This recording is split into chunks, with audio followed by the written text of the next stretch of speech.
자, 오늘 사건 시작합니다. 첫 번째 사건부터 참 충격적인데 초등학생을 10시간 넘게 감금하고 성범죄를 저지른 혐의로 20대 남성 2명이 현행범으로 체포됐습니다. 네, 어제 반장픽에서도 잠깐 언급을 해드렸었는데요. 이 사건 초등학생의 어머니, 13살짜리 초등학생의 어머니입니다. 어머니가 경찰 신고하면서 알려졌습니다.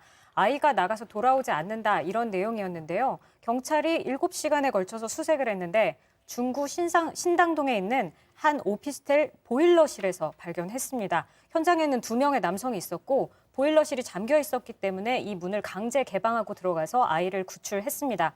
경찰은 이 20대 남성 2명을 초등학생을 감금한 혐의로 일단 체포했고 성범죄도 조사하고 있습니다. 그런데 오늘 오전 경찰은 이 2명 중 1명에 대해서만 구속영장을 신청했습니다. 그렇군요. 자, 그럼 이쯤에서 체크포인트 짚어보죠. 한 명은 집에 갔답니다. 자, 방금 백 기자 설명한 것처럼 백 변호사님, 네. 한 명은 돌려보냈다는 거 아닙니까? 그러니까 이거는 뭐 저희가 정확한 사실관계를 좀 확인해봐야겠습니다만 통상 이렇게 공범관계에서 한 명만 영장을 청구하는 경우에는 한 명이 주범 그리고 중한 범죄를 저지른 사람이 한 명이라고 수사관에서 보는 경우 한 명은 도움을 주거나 그냥 감금에 일정한 도움을 줬다고 생각하는 경우 이런 경우가 많습니다. 그래서 지금 생각으로는 일단 구속영장이 청구된 남성 같은 경우를 수사기관에서는 주범으로 보고 있는 게 아닌가 싶습니다. 아, 그렇군요. 박 변호사님, 네. 그런데 이게 너무 충격적인 게 초등학생을 갖다가 성인 남성 2명이 감금을 하고 성폭행을 했다 이런 혐의. 야, 엄마가 실종 신고를 했는데 어디 있었냐고 보니까 성인 남성들이 있는 오피스텔 보일러실에 감금이 됐던 거예요. 그래서 경찰 조사에 따르면 이 남성들하고 이 초등학생이 어떻게 알게 됐느냐, 한 6개월 전부터 SNS를 통해서 대화를 하거나 알게 됐던 것으로 지금 보입니다. 그 날 오피스텔에 이 초등학생을 협박을 해가지고 오게 한 다음에 11시간 가량 감금을 했다고 지금 알려져 있습니다. 그 이후에 2명을 체포한 것이죠. 예.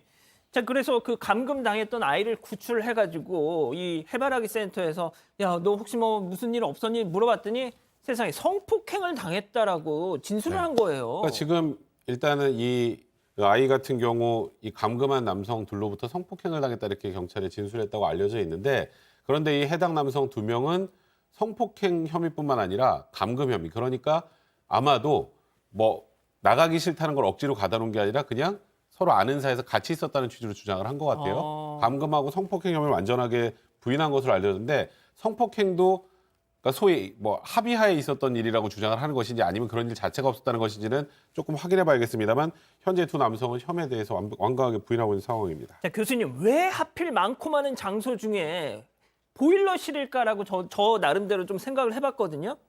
지금 겨울이니까 보일러 틀지 않습니까? 웽 하고 소리 나지 않습니까? 아이는 집에 가고 싶다고 울 거 아니에요. 예? 그러니까 그 소음이 막 나는 그 보일러실에다 딱 감금을 해놓고 저는 좀 그런 게 아니었을까 싶거든요. 그 아주 추리가 정말 상당히 번덕입니다. 예. 그 보일러실의 소리하고 그 이 아이가 나가고 싶다라고 우는 그 목소리의 어떤 상세성.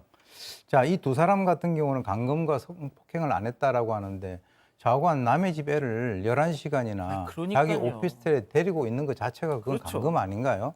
그리고 이제 성폭행 같은 경우도 이제 경찰 수사 중이긴 합니다만 이것도 이제 뭐 금방 우리가 발견을 할 수 있는 것이 6개월 동안 SNS를 했다라고 하니까 그 내에 있는 그 문자 내용이라든가 또는 CCTV라든가 또 결정적으로 이 13세 아동에 있어서의 어떤 진술이 굉장히 구체적이다라고 한다면 일단 이 2 사람의 어떤 혐의 같은 것이 좀 짙어지는데요. 좀 더 이제 경찰 수사를 우리가 지켜봐야 될 필요가 있습니다. 예.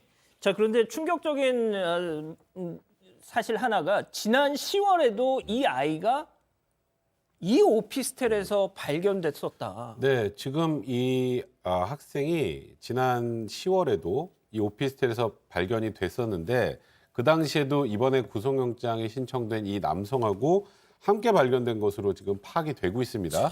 아마도 그래서 제가 말씀드렸던 것처럼 이 가해 남성, 또 가해 남성들이라고 하는 사람들이 이게 무슨 우리가 상대방 의사에 반해서 억지로 가둬놓은 게 아니다는 취지의 주장을 하는데 이거 하나의 근거가 되고 있는 상황이 아닌가 예. 개인적으로 그렇게 좀 추론을 할 수 있을 것 같습니다. 박 변호사님, 네. 제가 이 유사한 그 성인들이 초등생 여아를 이렇게 납치해서 했던 이런 사례들을 좀 뭐 유사 사례들을 봤더니 약간 공통점이 있습니다. 네. 제가 조금 설명을 드리면 요즘 코로나로 이제 이 아동 청소년들의 온라인 접속 시간이 늘었잖아요. 그러다 보니까 일단 이들을 대상으로 한 디지털 성범죄가 기승을 부리고 있는 와중이었는데 항상 똑같은 패턴이 일단 친근감을 쌓는다. 그렇죠. SNS를 네. 통해서. 네. 야, 너 엄마한테 잔소리 많이 듣지 뭐 이런 식으로. 네. 예, 일단 친근감을 쌓은 다음에 협박을 하고 유인을 한다. 네. 예. 패턴은 거의 비슷하다고 봐야 예. 됩니다. 친근감을 쌓아야 SNS 통해서 알게 되고 계속 연락을 하는 거거든요. 마찬가지로 이 사람들도 6개월간 친근감 아닌 친근감을 쌓았던 걸로 보입니다. 그런 다음에 뭔가 이 아동의 이 약점 같은 것들을 알게 됐을 거고요. 그 약점을 뭐 예컨대 아주까지는 미성숙됐기 때문에 판단을 정확하게 할 수가 없습니다. 그것을 이용하거나 그것을 또 협박을 해가지고 오게 한 다음에 못 나가게 하는 뭐 그런 방법들을 이용했을 걸 보이고요. 보일러실에 이제 갔다라는 거는 뭐 좀 전에 얘기했던 것처럼 그런 의도가 있는지 확인이 돼야 될 부분입니다. 한 가지 좀 얘기가 좀 돼야 될 부분은 이 미성년 아동이면 합의든 아니든 뭐 범죄가 될 가능성이 매우 높은 상황이기 때문에 이 해바라기 센터라든지 그런 진술을 이 아동 피해 아동이 했다 그러면 그게 좀 기반해서 조사가 좀 돼야 되는데 한 명이 또 영장이 또 안 된 것들 부분은 그 부분은 좀 우리가 좀 논의가 좀 돼야 되는 상황이 아닌가 보입니다. 아니 지금 우리 가족 여러분들도 그렇고 지금 이게 참 어떻게 이런 일이 가능할까라는 그냥 그 상황 자체부터가 지금 납득이 잘 안 되잖아요. 그러니까요. 지금 이 남성들이 어떤 이유로 부인을 하고 있는지 그리고 지금 아주 비정상적인 그런 상황들이 어떻게 벌어지게 된 것인지에 대해서는 앞으로 향후 수사가 좀 필요한 상황인데 조금 전에 이제 박지훈 변호사가 했던 얘기 중에 이 만약에 이 피해 아동이 13살 미만인 경우에는 예. 합의 여부를 불문하고 미성년자 의제 강간죄 혹은 미성년자 의제 강제 추행죄, 그러니까 성범죄가 성립을 합니다. 그건 합의 여부와 무관한 거거든요. 그러니까 지금 이 남성들이 주장하는 게 정확하게 뭔지를 우리가 좀 체크해볼 필요가 있는 것 같고, 예. 그리고 지금 이 감금 부분에다가 뭐 협박, 감금에 지금 성폭행 부분이 다 인정이 된다면 굉장히 중형에 처해질 수밖에 없는 그런 사안입니다. 이 사건은 지금 사실관계 여부를 조금 더 정확하게 면밀히 좀 파악을 해본 뒤에 다시 평가해볼 필요가 있는 것 같습니다. 알겠습니다. 첫 번째 사건 이렇게 정리하고요.